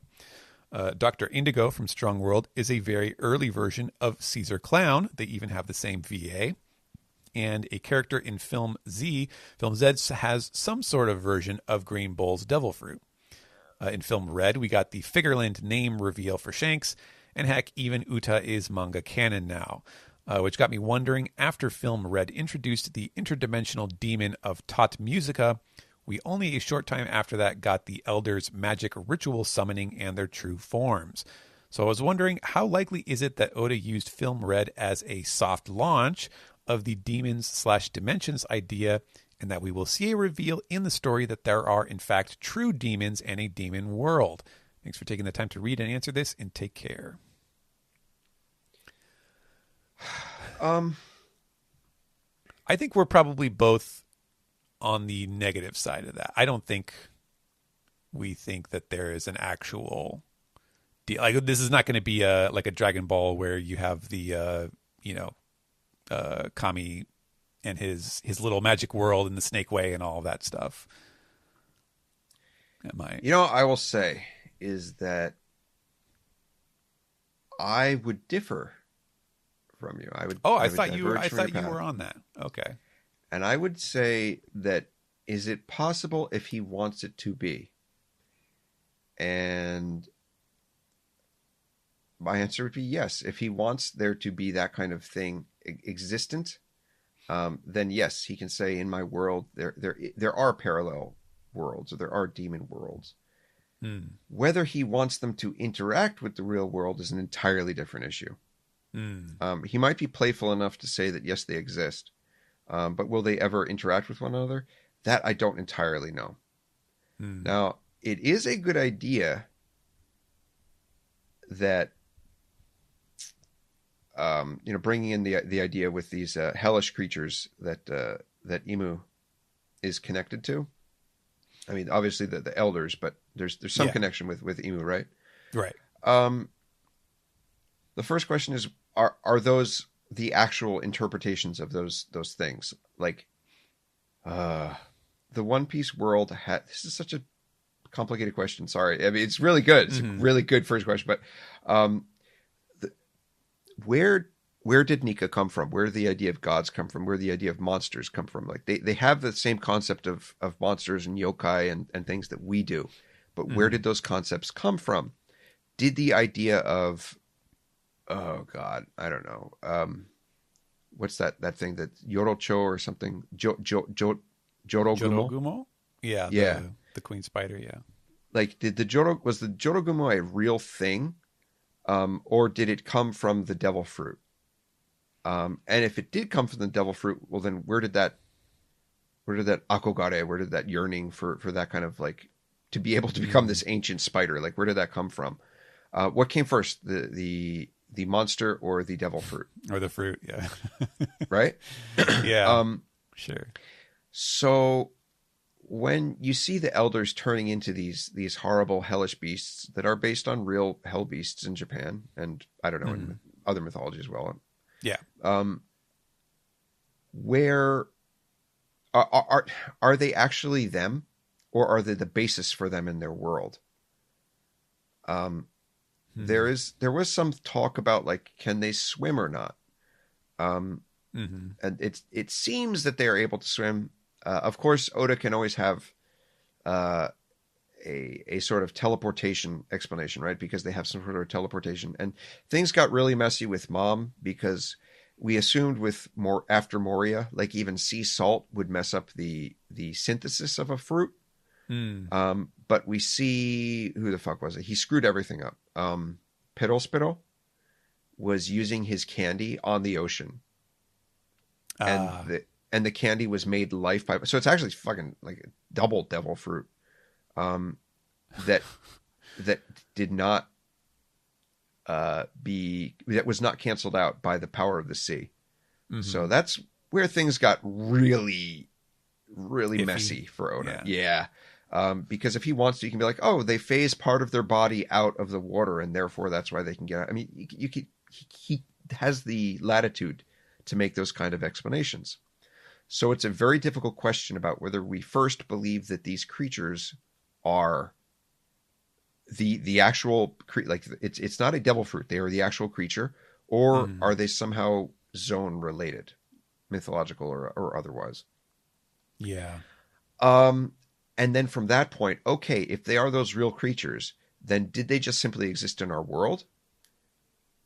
Or, and it's an interesting use of the phrase here, and this is why I don't completely diverge, demon world. Okay, does it necessarily need to be parallel? Could it be an actual world? Could there be a world full of life forms that we see as that we would see as demonic or as scary or as, you know, unfamiliar in hellish terms? God, I just started reading the Stormlight Archives book 5, and that has a huge aspect of the story that deals with the concept of hell actually just being another planet. It's just another planet that exists. And it has is this why you were talking about Brandon Sanderson on Discord? Oh my God. Yeah. Well, also I just want to get it out there because I mean, he's a Mormon, so I got to kind of, you know, proselytize everybody else as I go along, right? Have you read the good book, Stormlight Archive? No, I haven't. Not yet. Yeah. Is there an actual demon world out there, and could the denizens of that world interact with the characters of our own world? I believe that's a very strong theory. But in terms of a parallel world interacting with our own, our own, Luffy's own, I don't know if I entirely see that happening. But again, hockey is a really weird thing. And I do see some form of, at the very least, life stream still very active in the world, which is to say the world of Yomi, or the land of Yomi is I mean, it does. It kind of technically does, right? Because we know that Yomi is a real concept, a real thing. Ooh, yes, the land of the dead. Also the sort of the source of Brooks, or part of the source. There's multiple layers to Brooks fruit. The name of Brooks fruit.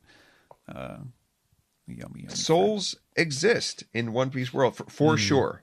For absolutely certain, souls exists. That's and true. They do go somewhere when they die. So if you want to split hairs, maybe that was the soft introduction back in Thriller Bark when it was confirmed that Yomi no Kuni, the land of Yomi, does exist. So it's very messy, and unfortunately it contradicts with a lot of what Oda said early on in the series. Is like, you know, I don't want to use magic. I don't want my character I don't want my Yeah. characters flying. Oh, by the way, here's an island where they can use every form of flying that I've introduced so far. Yeah. So that's why I don't necessarily disagree out of the gates.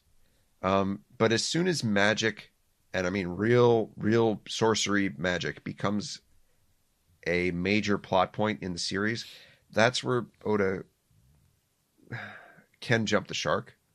Yeah, that's where he's going for broke, where he's like, all right, I don't have much time left for this thing, so get all the ideas out now, I think. Yeah. Great question. Yeah, that was a good question. Reverse Pegleg says, hey, Greg, reading your end of One Piece and some odd ideas came up. Oh. Why do you think Frankie and Usopp dream of becoming captains? I understand Usopp with his repeated claims, but why would Frankie have to own the Sunny in order to fulfill his dream? As far as I can tell, his goal is just to build a ship capable of circumnavigating the world, and I'm pretty sure he doesn't need to lead a crew for that. Now, great question again. Also, please do be wary of some of my syntax, and this is always my thing. I try to be careful about how I phrase everything, which is why I speak in such a jilted way on the podcast. Is I am constantly double thinking almost every word that comes out of my mouth. Yeah. I do not believe that Frankie wants to be a captain. Do I believe that he wants to captain a ship? Yes. And the reason for that is because he wants to sail a ship to the ends of the earth until it is nothing but nails and boards. And that ship that he wants to captain, not that he wants to be a captain, is his ship of dreams. And he built his ship of dreams, which is the Sunny. And that is why I believe that he wants to pilot the Sunny, is because his dream is to basically just keep going, just be on the open sea. Honestly, like the guys who just put like a pot on their head and then ride a motorcycle until the day they die. Mm-hmm. That's Frankie. Like that's sure. That's what he wants to be until when the bike dies, then he dies, kind of thing. That's why I wrote that, and that's why I believe that, is because that is his dream. And I think it was even specifically, and they said it was like until it's nails and boards, which would mean that if Sunny is his ship of dreams, which I think we are led to believe it is, yes, then he needs to captain the Sunny, and he cannot do that alone. A ship of that size is, I mean, we saw what Brook did alone, and Brook, he couldn't do anything. He just kind of sit there. Now, does Frankie know how to pilot? Can he fire it off and stuff? Yes, but it's still, there's the realistic nature of having to handle everything on board, and Frankie cannot do that. But he does have a Frankie family who would help him do that, and they would fit in perfectly. The only thing that could put a stopping block on that is if the Sunny is not his ship of dreams, and if he wants to build another, like a Battle Frankie 7 million. Oh yeah, right. What are we up to? I think we're up to 38. Would it be 39 at this point? Yeah. 39 ended up with being like the Sai, right? Didn't he? I forget where we're at, but I think he added some numbers. I forgot, right? Kurosai and stuff, right? Mm-hmm. But whatever it is, would it be the next Battle Frankie? That is a possibility. But we've been led to believe that the ship of dreams that he wanted to build is the Sunny. It's literally what he and Iceberg wanted to build together. And the whole point of stopping to build ships that could be used to harm was that he just put that all into himself, and he started building ships for quote unquote good. So that's, I don't know. That's why I was careful to say it's not impossible for there to be another outcome. But if we are to believe that this is the ship that he wanted to build, and this is his ship of dreams, then this is the ship that he must pilot until it's nothing, in order to complete that dream. And that's why I wrote that. I hope that makes it clear.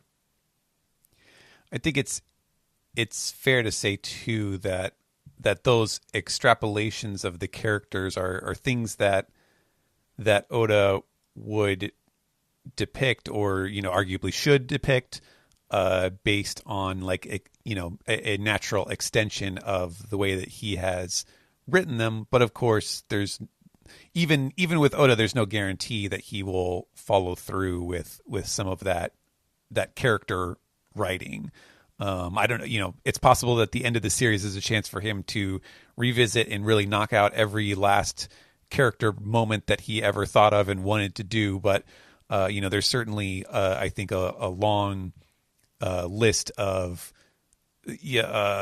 moments in the series where it was like, oh, this is perfect. This is a perfect arc for so and so, and then he just kind of doesn't take it to that point where you would have liked to see the character have a chance to shine, and so you never know. But I think those are some good points. My hope is that the dreams are something that he's not willing to compromise on. To compromise. Thank you. That's the word I'm looking for. Yeah. I've been using the Japanese for it so much. Sorry, I couldn't remember the name. But yeah, he couldn't. I would be willing. I want to believe that he's not willing to compromise on those, and he's willing to stay more stoic. But in that same segment of the end of One Piece that the question is from, or based on rather, is I think right after that, not long after that, where I proposed that theory, is if there's one thing that we've learned about the series, it's you cannot trust what Oda writes. That is, if there's any incontrovertible statement that you can make about Oda, it's that you should not deify what he writes, and that anything can change at any moment. So yes, I completely agree with that sentiment that anything could change. It's simply me believing that he will follow through on everything related to dreams because they are a core of the series and the core of his characters. But anything's up for grabs. Wow, another really great question. Our next one is from Professional Poyo, who says, howdy SGS. Translation question for Steven. How do you go about translating garble speak like when a character is talking with their mouth full? Does kanji even have the equivalent of this kind of writing? And if so, how hard is it to decipher? Okay, and they have a panel here. Side note, I know you didn't translate this exact panel. I just couldn't find another example on short notice. So here, and I will now return the favor. Let me put this screenshot into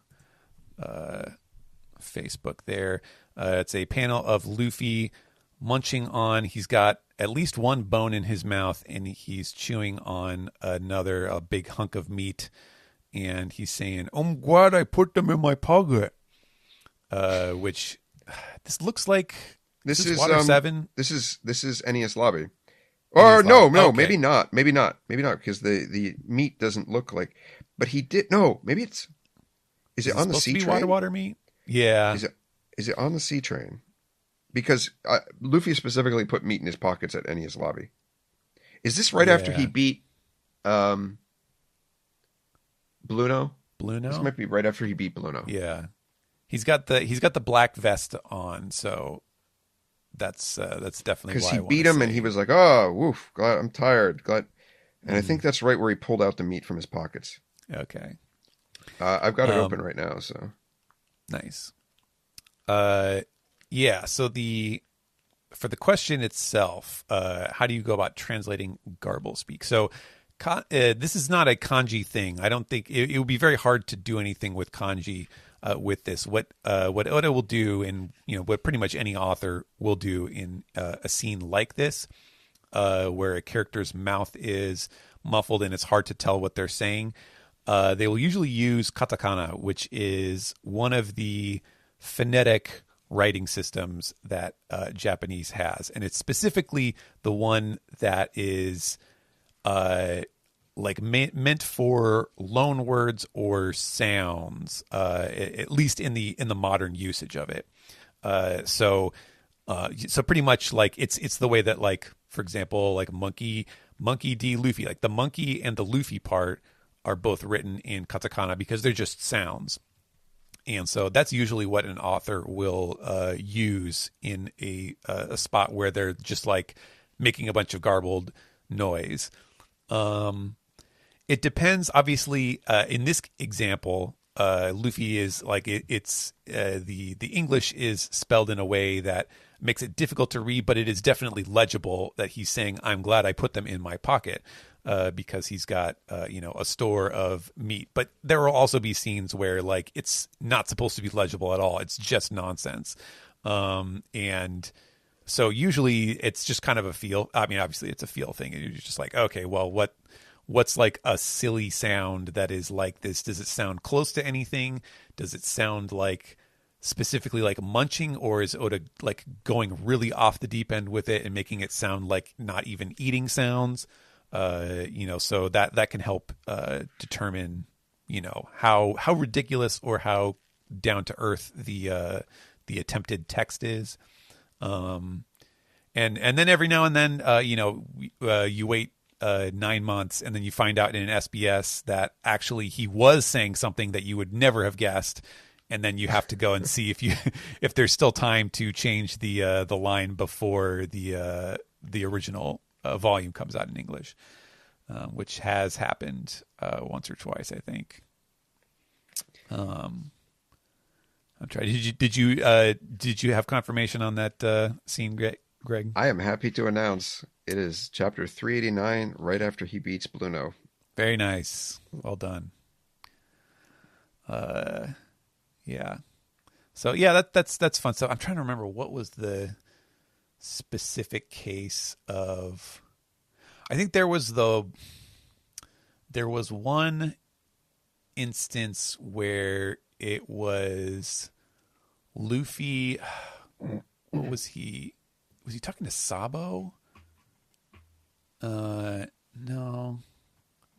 Man, there was some scene where he was, he was talking to someone, trying to say something, and I want to say it had something to do with like Shanks or Ace or something like that. It is not. The details are not coming to me. The absolute hardest would be Bartolomeo, right? I mean, yeah, Bartolomeo, when he gets into his weepy mode is, yes. He already talks weird enough in his normal moments. So yeah, he's a tough You just kind of had to wing it on him, didn't you? Right. For some of them. Like there's some where it's just like, that's jargon. Yeah. Like, and he's definitely saying something. Like Oda is forming the sounds in his mouth and he's making them, and that's what comes out. So like he's absolutely saying something, but if anybody can extrapolate it, like, geez, good luck. Yeah. Yeah. Another good question. Yeah. Lastly on Discord here, Big Mike, who I don't know what this is prompted by, but dear OPP Sensei, do you believe in Santa Claus?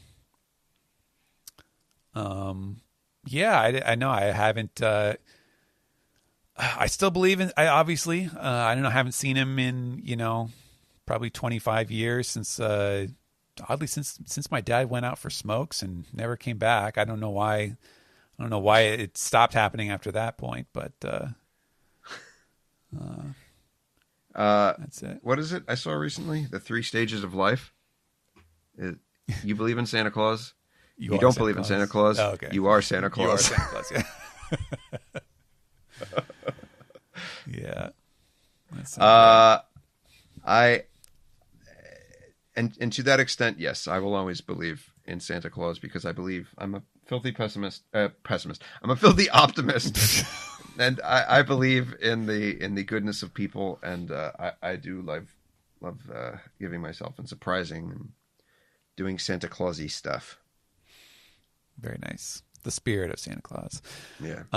Yeah, that's it for our Discord questions. We do have one, and again, I apologize for not putting the call out ahead of time this week, but we do have one on Twitter. If you ever want to submit a question, I will check both Twitter and Blue Sky with the hashtag SGS Sensei, all one word.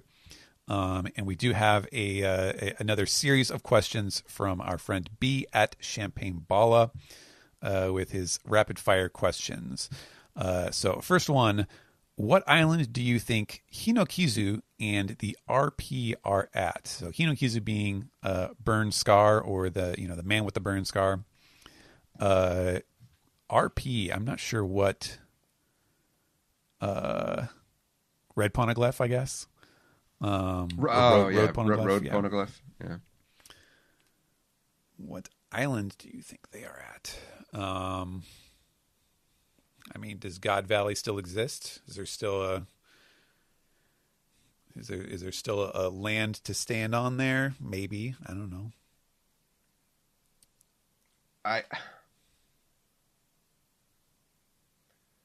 Uh, I mean, if it's not that, it's not something I really want to give a lot of thought to. Yeah. This is something that I believe at this point Oda has planned out. I can't go to my normal. Oda can decide it the week of. No, this is at this point Oda probably has pretty detailed idea of where he wants it to be. But can we know where that location is? Do we know where that is? Has it been mentioned before? That doesn't necessarily have to be the case. Yeah. I would like the idea that it's at Elbaf. I would also like the idea that it is on the moon. That would be nice. And if it was on the moon, then has it made its way here back to Earth because of Enel?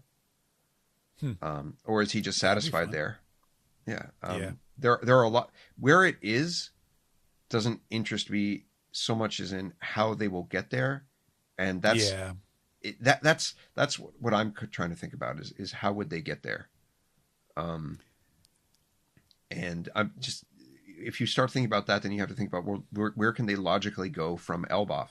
If it's somewhere at Elbaf, then hopefully it's somewhere far up the tree or maybe far down below in the roots, because that was a whole thing about Yggdrasil, right? It had these roots that go down.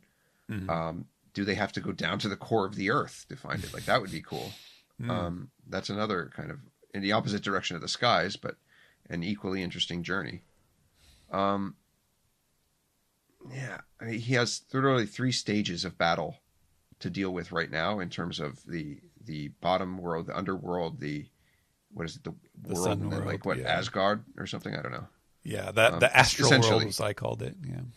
Yeah. So, if it's somewhere there, then hopefully it's an interesting path there. If it's somewhere at another location, I don't know.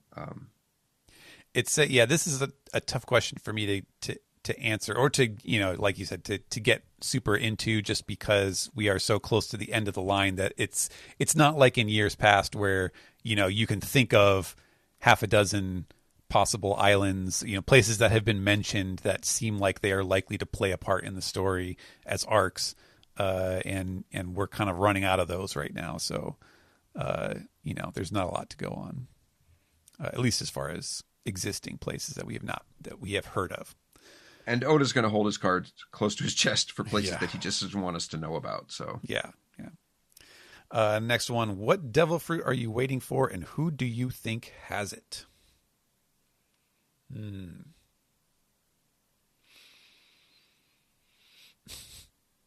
I mean, this is another one like where you got to get into theorizing. Well, like what devil fruits exist then? Nothing in particular that comes to mind. I'm interested in whatever Im can do, not in terms of long life, because that would seem to point very much to the OPP fruit.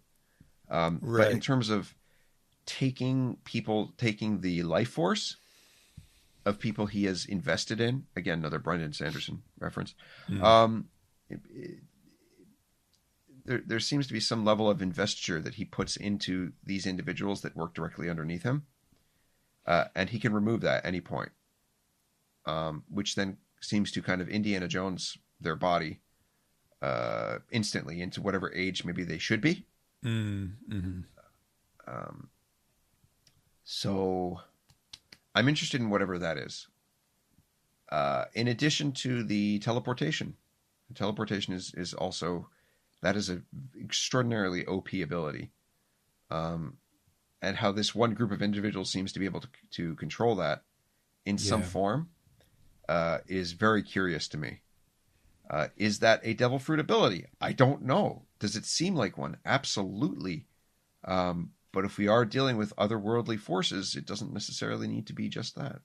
So, I was going to say this is a much more mundane answer, but it is kind of funny because I was going to say like a lion, maybe a tiger fruit would be better because when I think of lion, all I can think about is the stupid smile fruits and like Hold'em, who is obviously just been mentioned again in the story, and how a lot of the the traditional animals did kind of quote unquote get used in a certain way. Not so much in like, oh, you can't have, obviously the smile fruits are their own thing. They don't fall under the same rules as the, no two versions of the same fruit, but just in terms of Oda's like desire to introduce a character who has that fruit, I feel like he might have lowered anticipation for that now that he has drawn so many animals from Wano in Kaido's crew. So yeah, maybe tiger. No, would be cool. I think a lion is a really good one. And we've discussed before, I think even recently, about how important lions are to Oda. Mm-hmm. But I don't know at this point. I mean, there is the idea of the cat. It was the cat, right? It was the cat who transformed into the lion? Oh yeah. Iscat, yeah. Yeah. Whose name I'm never going to remember. Yeah, and I keep thinking or keep waiting for what is the Zoan fruit that Blackbeard is going to get to complete his trilogy. Yeah. Yeah. We'll see. Next question. Who do you think Elbaf's big bad will be? I think it's going to be someone we haven't seen yet. That's what I think. Interesting theory. Okay. I like that. Yeah. I like that. It's do you think it would be Loki or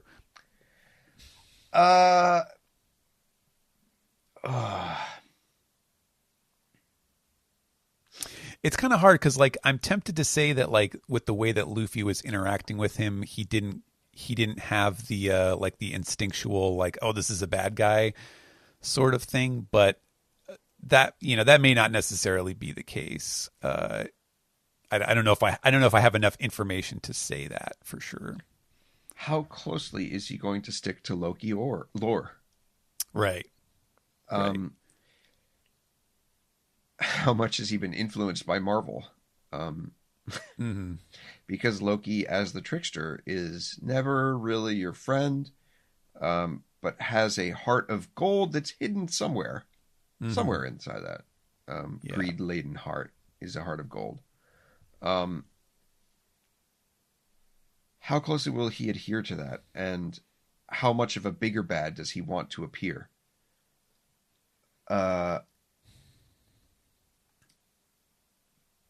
Golly, I do think that some bigger, more terrifying force will appear by the end of the arc. Mm-hmm. But I also think that Loki will make a great villain for the beginning of the arc. Possibly through to the end, possibly. But at which point I'm sorry, I still subscribe to the Blackbeard Pirates knocking down Yggdrasil. Which I guess, well, now we can just say the Atom Tree. I don't know. Can we say that? Or okay, because that's much easier than every time Yggdrasil. So yeah, I think Loki will be portrayed as our villain for some time, but I think there is, by the end, before the arc is through, I think we'll see something that is much bigger and badder. Maybe not Puppet Master style revealed, but there will be a bigger threat than Loki that is revealed to everyone on the island. And hopefully by the end of this, Loki is sort of in the buggy zone. If not the crocodile zone. Yeah. I don't know. Right now, just based on, not necessarily thinking ahead so much, but just based on the vibe that I got from their conversation, I wouldn't be surprised if Loki is more of like a maybe anti-hero or like a sort of agent of chaos sort of thing, where he's not necessarily a good guy, but he might not be, you know, the villain that they have to overcome in order to solve whatever the problem is. Nidhogg. I want to just say it. Nidhogg. Nidhogg is the villain. Okay. Put it out there. Yeah. All right. Chewing on the roots of Adam Tree. Okay. Chopper is the only human fruit non-mythical user. Will this change? Do we know that he actually is a non-mythical user? Yeah. After what we've already seen, you know, anything can be updated if Oda wants to.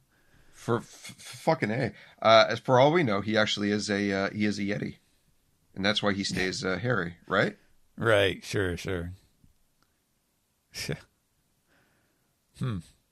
That's what if he becomes awakened and he just becomes like a Bishonen? Nice. Like this like this super muscle bound but like thin muscle, like hosomacho. Like right.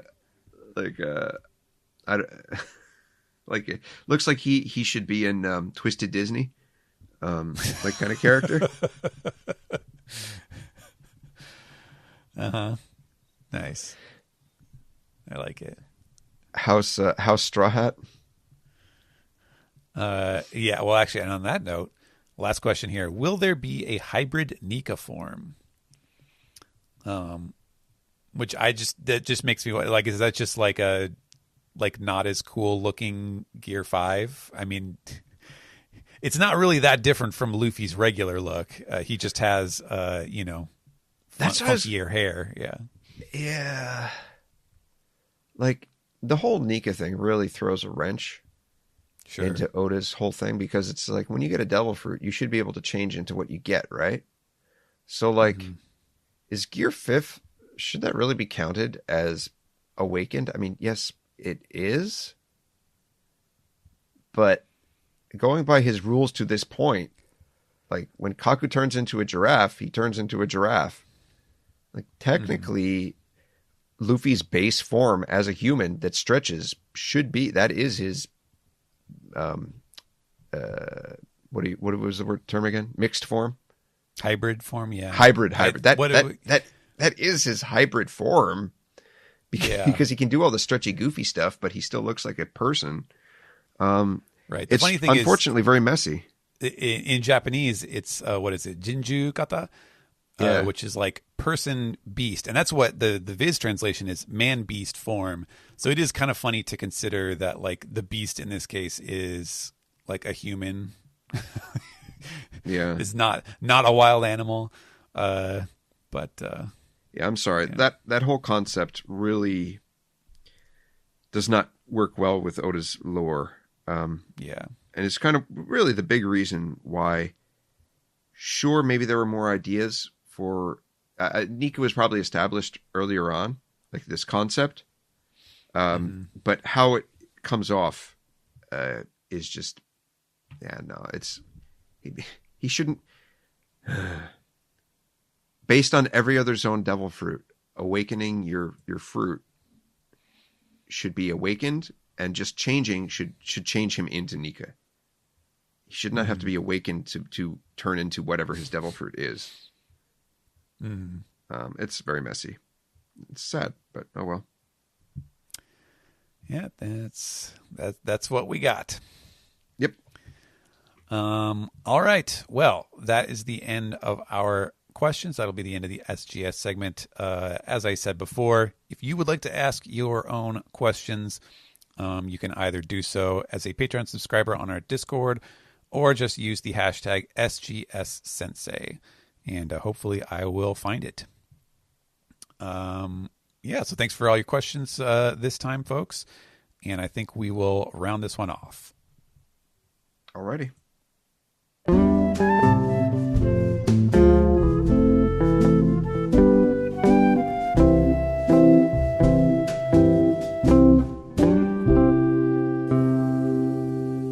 This has been the One Piece Podcast, episode 847 for the week of Monday, December 16th, 2024.